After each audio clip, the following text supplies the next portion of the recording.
हम सब यहाँ गणतंत्र दिवस मनाने के लिए विद्यालय के अंदर उपस्थित हुए हैं। हमारे देश का संविधान लागू हुआ था इस दिन 26 जनवरी 1950 को।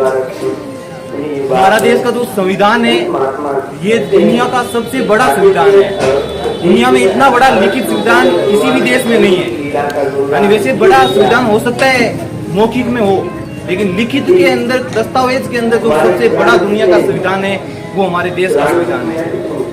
और हमारे इस देश के संविधान को बनने के लिए 2 वर्ष 11 महीने और 18 दिन का समय लगा। आवाज नहीं करनी है, मैंने बोला ना, वैसे भी कथा चल रही है, आवाज नहीं पहुंचेगी, विज्ञान से सुनो। यानी हमारे संविधान सभा में लगभग 399 सदस्य थे, 389 सदस्य थे। इतने सदस्य ने मिलकर उसको लिखा, फिर भी उसको लिखने में 2 वर्ष 11 माह 18 दिन लगे। आप बोल सकते हो कितना बड़ा है। अमेरिका, इंग्लैंड, बाकी जो देश है उनका संविधान होता है ना, वो क्या होता है, मौखिक होता है।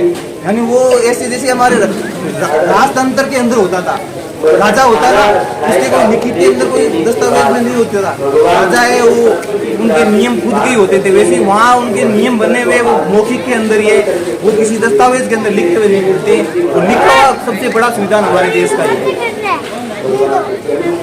आवाज नहीं करनी है, सभी एक साथ सब।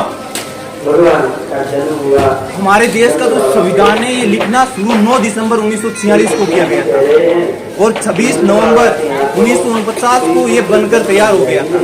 इसीलिए हम 26 नवंबर को संविधान दिवस के रूप में मनाते हैं। 26 नवंबर को बनकर तैयार हो गया, लेकिन उसके बाद उसके अंदर कुछ संशोधन भी करने पड़ते हैं, कुछ बदलाव करने की भी जरूरत होती है।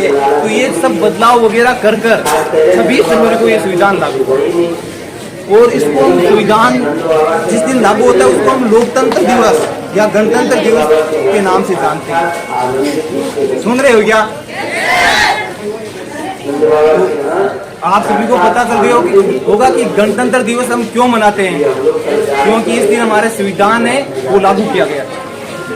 और यहाँ उपस्थित गांव से जो पधारे हुए गणमान्य लोग हैं उनसे मेरा ये अनुरोध है कि बच्चों को थोड़ा घर पर समय जरूर दें, क्योंकि आज का जो समय है बहुत खराब समय चल रहा है।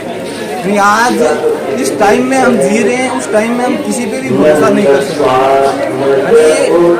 जो इंसानियत होती है वो पूरी तरह गिर चुकी है। इंसानियत की जो गिरने की जो हदें होती है वो पार हो चुकी है। आज के टाइम हम अपने परिवार के चाचा को हमारे जो परिवार के अंदर